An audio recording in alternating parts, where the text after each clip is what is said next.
Welcome to this DeBacco University video where there's a collaboration with Shane from MIGRO.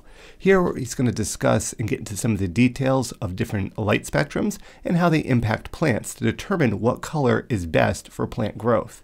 So hopefully we'll get some data here comparing particularly these two lights that we have pictured here to give you an informed decision before you make a purchase.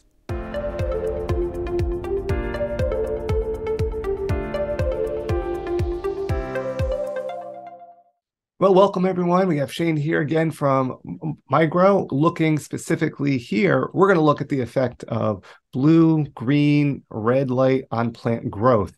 And this always, begs the question of, do the other colors matter? We talked about photosynthesis and PAR and intensity in some other videos, but we're looking at blue, we're looking at green, we're looking at red. What do these colors, are these the most important colors? Do we need a blending of these colors? What do these colors do to the plant? So I'll leave it to Shane to give us a little bit more insight into these three main colors and how they affect plant growth. So we covered before, PAR, that is photosynthetically active radiation, is the light that plants use in the photosynthesis reaction, so they use to grow. And the range of light intensity in PAR ranges from 400 nanometers up to 700 nanometers. That in visual terms is blue, green, and red. So there's full spectrum of visible light. And plants do react a little differently to those different spectrum. Starting off with blue spectrum. So blue generally will moderate plant height. It does that by moderating the internodal distances. That's the distance between branches in the plant. If we have a low percentage or an absence of blue from the light spectrum, plants will generally tend to grow taller and stretch. This is not what we want in an indoor growing situation. We want short, dense plants. We want that so they don't go out of control and that they stay within our grow area. We also want that because we want the plants to put the energy into flowers and not necessarily lots of stalks and branches. The other spectrum, so we move to green. Green I would see sort of as a fairly neutral in terms of plant shape. So a higher or lower proportion of green will generally not change the plant shape. However, it does have benefits in terms of occluded green in that it goes deeper, so it penetrates deeper into the leaf than blue or red, enabling photosynthesis deeper into the leaf tissue. It also will bounce around in the canopy, and therefore having green as part of the spectrum gives a higher rate of whole plant photosynthesis. So including it does increase the overall photosynthesis occurring, the rate of it occurring. Then red again is not does not affect plant shape as such. However, it is the most photosynthetically efficient. So red photons will cause more photosynthesis in relative terms than blue or green. It's not a huge difference, but it's significant.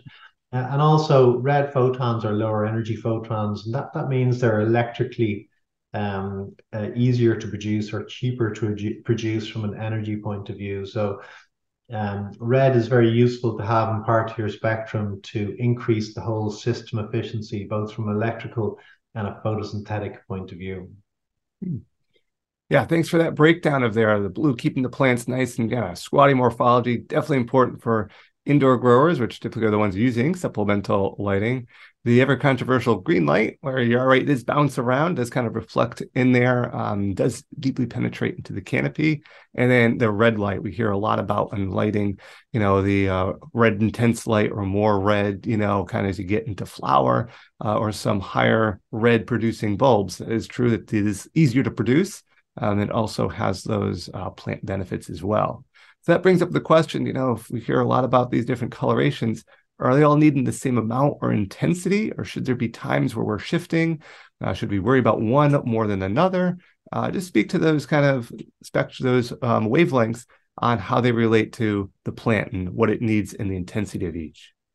Yeah, so as I said, with regard to blue, it is critical for indoor growers to have blue in the spectrum. It's been shown that about 3%, a minimum of about 3% blue is sufficient to get a reasonably short growth. However, increasing that percentage blue up to maybe 12, 15% will give you increasingly shorter plants. So it is beneficial to have up to around 15% blue in the spectrum for indoor growers, just to ensure that the plants are as short and dense as possible. Beyond that, it doesn't really add any extra benefit to increase beyond that level. Generally, then having that minimum amount of blue, which is critical, with the balance of the spectrum, as we said before, red is the most efficient. So we're looking to have as much red as possible, and then a filler of green, and green being critical, as we said earlier, for that whole plant photosynthesis, but also so that we can see the plants. So mixing the blue, green, and red, maybe to remember from school, that equals white light. And white light is visually allows us to visually see the plants clearly, inspect the plants, see any deficiencies in the plants with regard to nutrients or pests, disease, that type of thing.